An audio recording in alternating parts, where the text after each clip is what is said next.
EISA, la plus prestigieuse école de qualité distinguée premier prix excellence de la qualité CEDEAO. Plus besoin d'aller étudier en Europe, aux États-Unis ou au Canada. EISA certifié ISO 21001 version 2018 et ISO 9001 version 2015 vous offre des formations de qualité. EISA, c'est plus de 80% des diplômes opérationnels, licences et masters accrédités CAMES. Nous pouvons avoir des mêmes formations que nous avons en Europe, nous pouvons bénéficier des mêmes formations et dans les mêmes conditions, avec bien sûr en surcoût quelque chose de moins cher et adapté à notre environnement. Cours en ligne disponible à l'ISA. Possibilité de payer la scolarité avec des produits agricoles. 50% de réduction des frais d'inscription. Site web www.esatogo.com. EISA, le label des diplômes de qualité.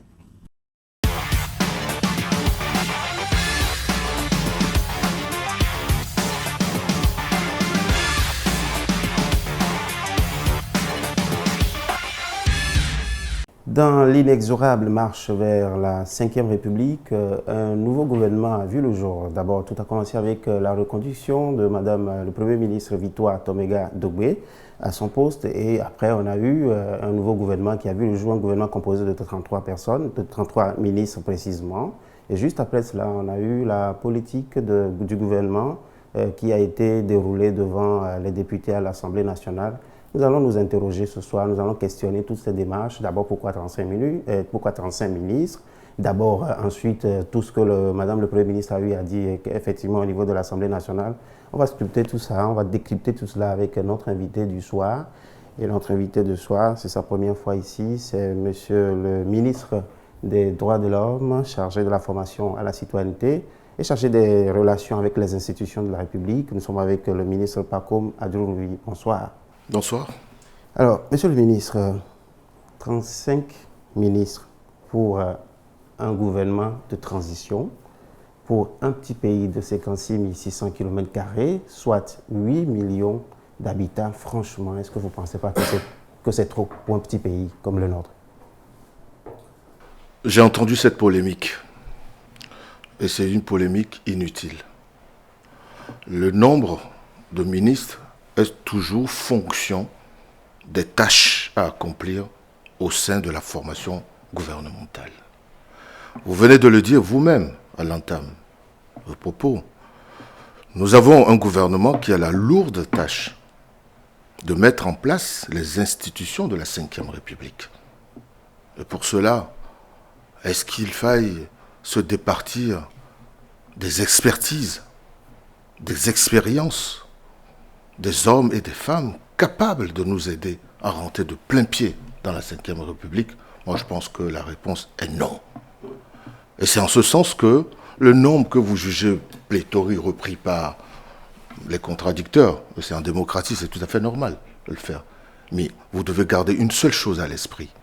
Ce gouvernement a une mission, et pas la moindre, de mettre en place les institutions de la 5e République. Et pour cela, il nous faut un nombre important d'expertise, de gens, de valeurs pour nous aider à arriver.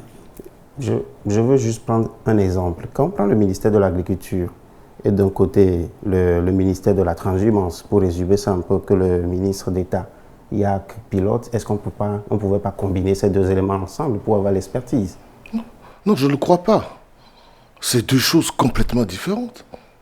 Nous avons, au sein des zones rurales, de sérieux problèmes d'irrigation. Vous savez que ces derniers temps, la pluie n'est pas tellement au rendez-vous. Donc il faut penser à des sources d'approvisionnement en eau pour nos paysans. Est-ce que le ministre de l'Agriculture va... Et de l'élevage. Les deux sont combinés, normalement. Je pense que c'est pas superflu. C'est un exemple que vous donnez, mais je pense que ceux qui ont la gestion du pays ont pensé que ces deux ministères doivent, à mon avis, à mon sens, et c'est censé, doivent aller de pair pour un résultat plus efficient. Je ne pense pas que c'est... Je sais ce que vous dites, parce que nous l'avons souvent entendu. Mais la seule chose que vous devez nous demander, nous, gouvernement, c'est le résultat. Le résultat, parlons-en. Et ici, il y a l'un des arguments qui ont été chantés dans la marche vers la 5e République. ces derniers temps, c'est que oui, avec la Ve République, on ira vers plus de gouvernance, bonne gouvernance, etc. Les choses, on va améliorer, on aura du résultat mieux qu'avant. Seulement, le gouvernement de transition, premier constat, on se rend compte qu'on a au sein de ce gouvernement la plupart des têtes qu'on connaissait déjà, qui sont encore là. Je prends juste pour exemple le ministre Bahara, qui fait au moins déjà 17 ans, par exemple, au gouvernement. Alors, est-ce que vous pensez qu'on peut prendre les mêmes, recommencer et espérer avoir un résultat différent de ce qu'on a toujours eu? C'est pas une question de personne.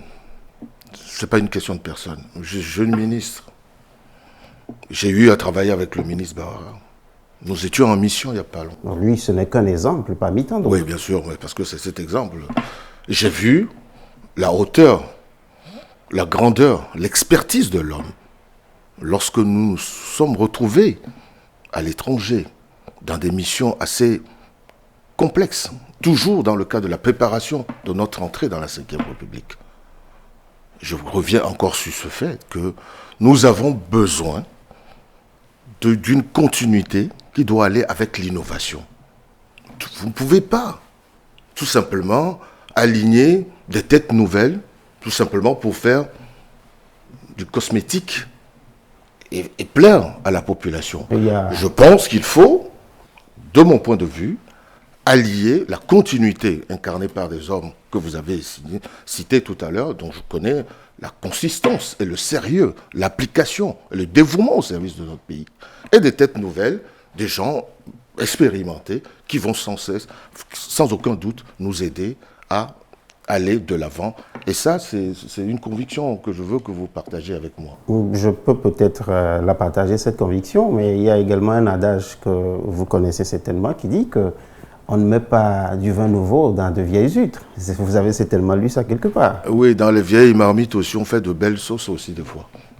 Alors, devant les députés, le Premier ministre a insisté sur le caractère inclusif et puis diversifié de son gouvernement, qu'elle décrit comme, je veux la citer, une nouvelle illustration de la volonté du président de la République à dépasser les clivages partisans et de toujours bâtir un consensus autour des objectifs du développement du Togo.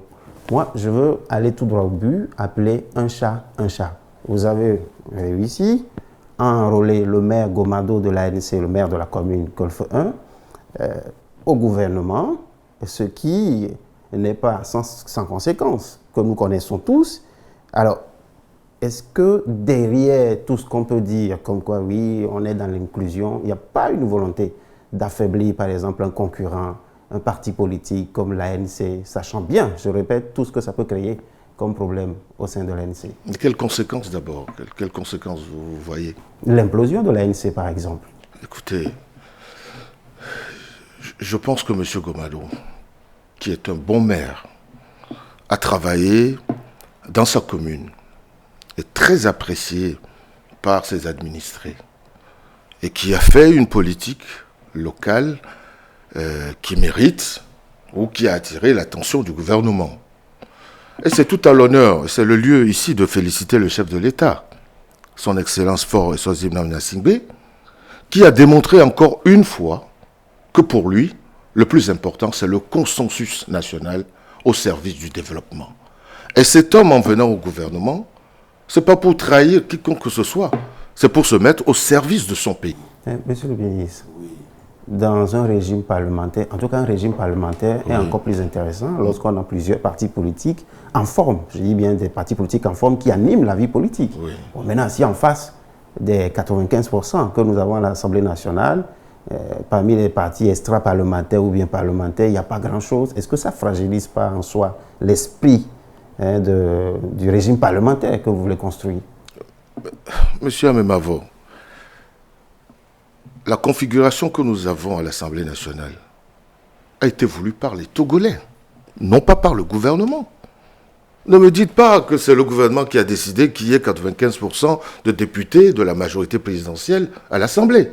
C'est les Togolais qui l'ont voulu, à travers les élections libres et transparentes. Des résultats contestés par certaines personnes de l'opposition. Naturellement. Bon, mais ce n'est pas un autre débat du jour. Non, on peut en parler. Non, ce n'est pas notre débat du jour, Voilà, on va rester avec notre débat, c'est juste une petite parenthèse. Moi, j'accepte la contradiction. Je suis avocat de formation. Donc la contradiction, je la vis tout moment lorsque je m'en vais travailler. Je comprends que l'opposition, sortie de ces élections abîmées, puisse s'en prendre au pouvoir en place. Mais je crois qu'il n'appartient pas au pouvoir de tenir en vie des partis politiques. Je crois. Je veux peut-être vous inviter pour ce débat-là, sinon on risque de quitter notre sujet du jour, puisqu'il s'agit... Vous êtes d'accord avec moi? Je suis d'accord, monsieur Mavor, c'est vous l'animateur, je réponds à vos questions. Oui, alors le bilan de la feuille de route gouvernementale que le Premier ministre a présenté à l'Assemblée nationale était plutôt reluisant, enfin selon ce qui a été présenté. Une exécution à 75%, une croissance économique de 2 à 6,4% entre 2020 et puis 2024, l'indice du développement humain IDH qui est passé de 0,539 à 0,545, positionnant le Togo pour la 3e fois consécutive, premier dans l'espace UMOA.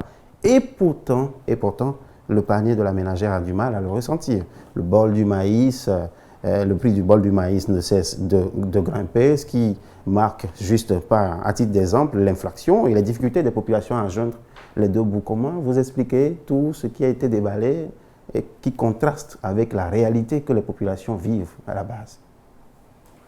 Vous voulez me dire par là que vous n'avez pas une visibilité sur la politique sociale du gouvernement? J'ai une visibilité sur les marchés, les coins que je visite à Lomé et même à l'intérieur du pays. Et c'est fait que je suis aussi un élu rural. Je ne suis pas de Lomé. Et il m'arrive souvent d'être dans ma circonscription électorale, dans la V, où je me balade souvent. Non, ce que je veux dire plus sérieusement, le gouvernement a fait beaucoup en matière sociale.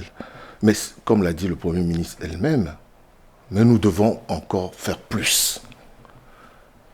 Vous ne voulez pas passer sous silence quand même les politiques sociales comme Novici, l'accès à l'eau potable, l'électricité, la santé. Vous ne pouvez pas passer sous silence ces secteurs où nous avons tellement investi. Les agropoles. Et ceci a contribué, peut-être pas suffisant, je vous l'accorde, et nous devons en faire plus. Mais dire qu'il n'y a rien du tout, que... Non, nous ne disons pas qu'il n'y a rien du tout. Nous disons que les populations... C'est pas juste. Non, les populations, oui. Vous pourriez peut-être... Bon, puisque vous êtes souvent dans les coins ruraux, est-ce que vous comprenez avec moi que des fois les populations ont du mal à voir dans les assiettes tout ce qui a été fait comme effort, comme on dit souvent? C'est pour ça que nous devons continuer, et nous allons continuer par faire en sorte que la politique du gouvernement, c'est de faire en sorte que nos populations vivent mieux dans notre pays. Et pour cela, un gouvernement de 35 ministres est à pied d'œuvre pour relever ces grands défis. Le Premier ministre, Madame le Premier ministre a évoqué beaucoup de chiffres. Elle a vraiment chiffré son bilan, ce qui était très bien. Nous savons qu'il y a une promesse de construction de 30 000 salles de classe à l'horizon 2025. Mais à l'heure actuelle, on ne sait pas exactement, est-ce que ces 3 salles qui ont été construites, il reste combien? On n'en sait pas grand-chose. Est-ce que vous pouvez nous en dire là où nous en sommes? Parce que là, nous sommes à la veille de 2025. Oui, le gouvernement a rénové beaucoup d'écoles. On a construit de nouvelles. Mon collègue et ami, Kokoroko, aurait pu vous édifier encore sur cette question. Mais ce que je peux vous dire, dans ma circonscription, j'ai eu à constater la construction au moins de 2 écoles. Toujours pas suffisant. C'est pas grand-chose dans les 30 000 classes. Mais si chaque année ou chaque 2 ans, nous construisons 2 écoles, au bout du compte, on ne peut pas atteindre les 30 000 classes. Hein. Oui, non, écoutez, ce que je veux dire par là, tout simplement, c'est que je n'ai pas les chiffres exacts, puisque... vous savez, je ne suis pas en charge de l'éducation. Mais ce que je sais, c'est que le ministre Kokoroko a tellement fait, et le gouvernement précédent a tellement fait dans l'éducation. Saviez-vous que le budget le plus important du gouvernement, c'est l'éducation nationale? Je vous l'apprends. Voilà. Donc si le gouvernement a estimé que le budget le plus important doit revenir à l'éducation nationale, ça veut dire que nous mettons en tête de nos priorités l'avenir de nos enfants, l'avenir de nos fils. Et pour cela, aucun sacrifice ne sera grand aux yeux de ce gouvernement. Donc, nous allons continuer et je pense que c'est un secteur clé. L'éducation, tant vaut l'école, tant vaut la nation, disaient certains. Donc, je crois que nous allons continuer et le fait que vous nous alertez sur ça, c'est une bonne chose. Ça nous permet d'aller encore plus de l'avant parce que je pense que vous-même, en posant cette question, vous êtes très attaché à cette question d'éducation. Voilà. Eh bien, nous allons parler de la santé. Vous permettez que je cite encore, ou bien que je relève un peu ce qui a été dit devant les députés à l'Assemblée nationale. Le secteur de la santé a vu la construction et la réhabilitation de près de 200 formations sanitaires, ainsi que l'établissement de 11 centres de traitement épidermique, selon le bilan du Premier ministre, bien sûr.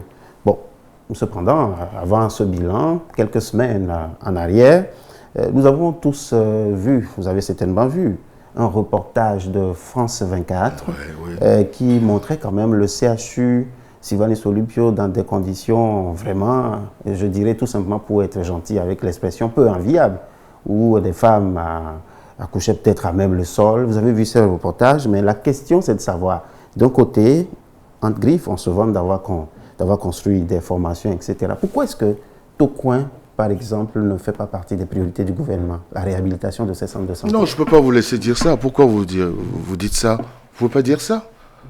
Une émission tronquée, un reportage bâclé, fait à dessein. Nous le savons. Je ne vais pas commenter. Quels sont les dessins derrière? Ouais, je ne vais pas commenter cela. Le ministre de la Santé à l'époque a eu à répondre à ces manœuvres. Oui. Mais est-ce que Tocoin fait partie des priorités du gouvernement? Mais bien sûr. Nous devons, vous savez, allier la rénovation des centres de santé existants avec la construction d'autres hôpitaux modernes capables de soulager la douleur, la souffrance, les maladies de nos concitoyens. Et pour cela, vous ne pouvez pas. L'hôpital Sylvanus Olympio n'est pas laissé pour compte.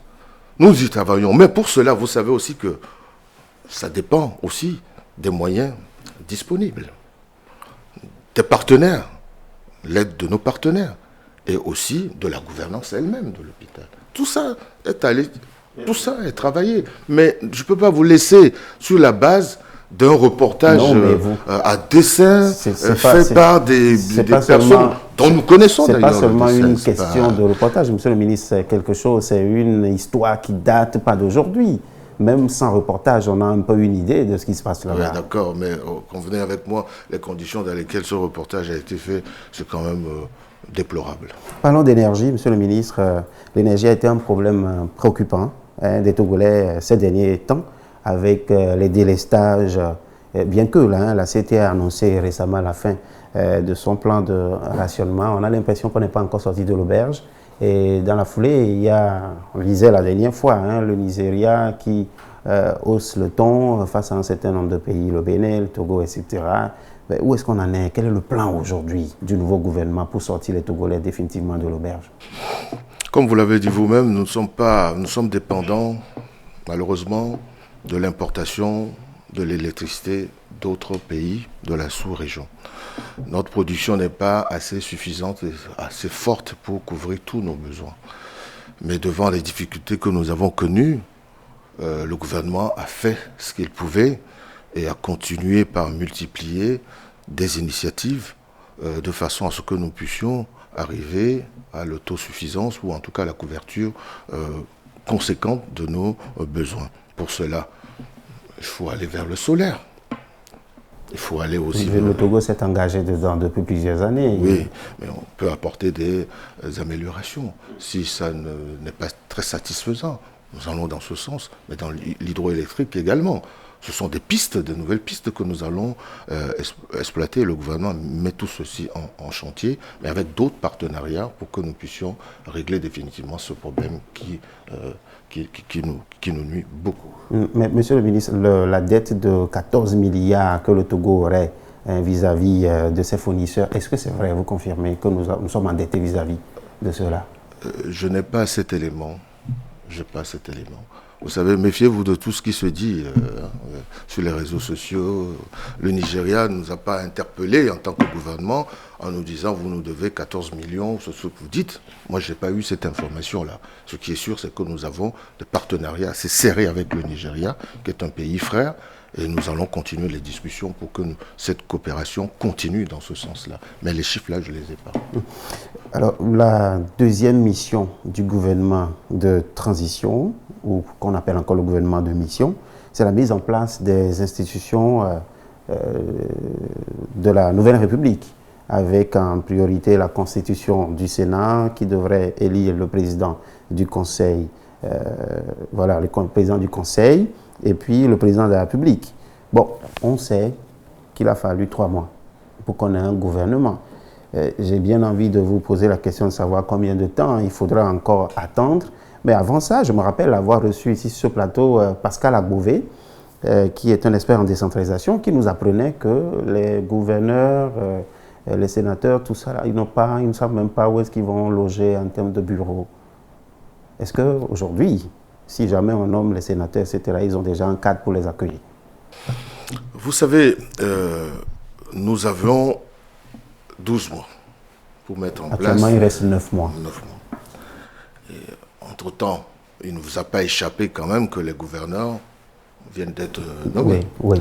Et pourquoi? Parce que vous parlez du Sénat, du Conseil régional et autres, toutes les institutions prévues.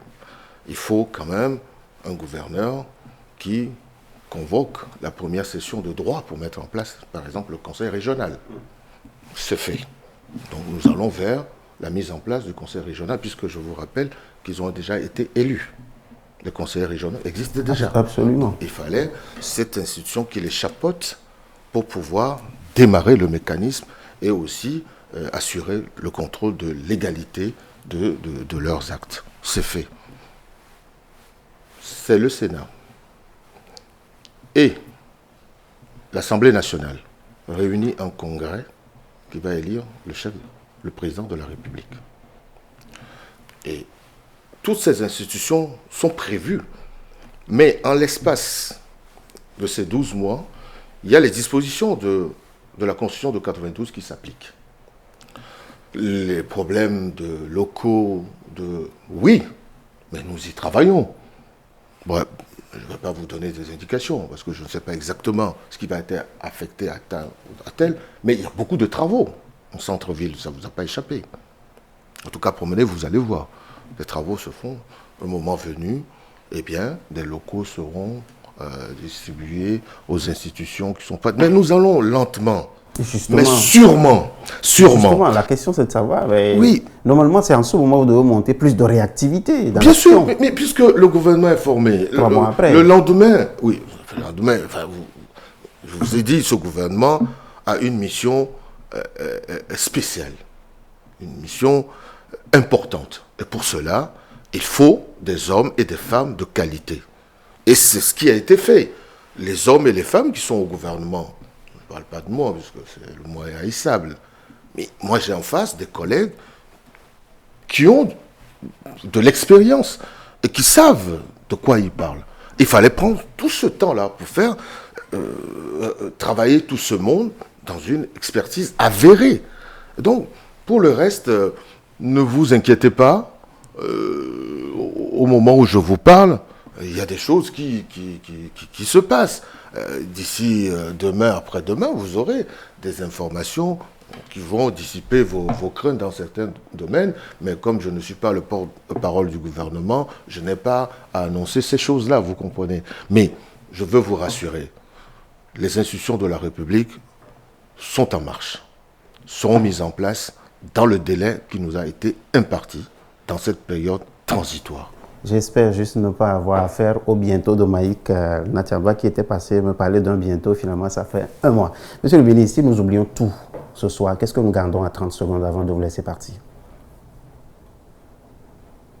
Je n'ai pas bien compris. Non, si nous oublions tout ce que... Si le téléspectateur oublie oui. tout ce qui a été dit aujourd'hui, qu'est-ce que vous avez en 30 secondes avant de dire, avant de partir sur le plateau? Un mot spécial Non, je dirais tout simplement que les Togolais doivent faire confiance à ce gouvernement de transition, qui est un gouvernement de combat, pour mettre en place de nouvelles institutions qui nous permettront d'entrer dans une nouvelle république, source, en tout cas de ma part, de bien-être pour tous les Togolais.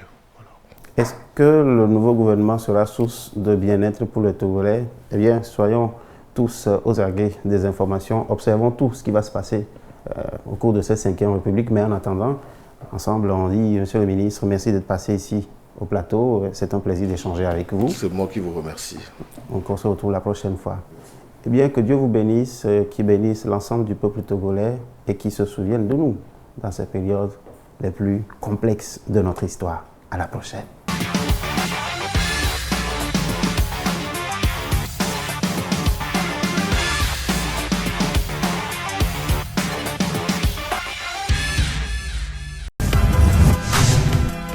Vous avez suivi l'émission Écho du Togo avec l'École supérieure des affaires ESA.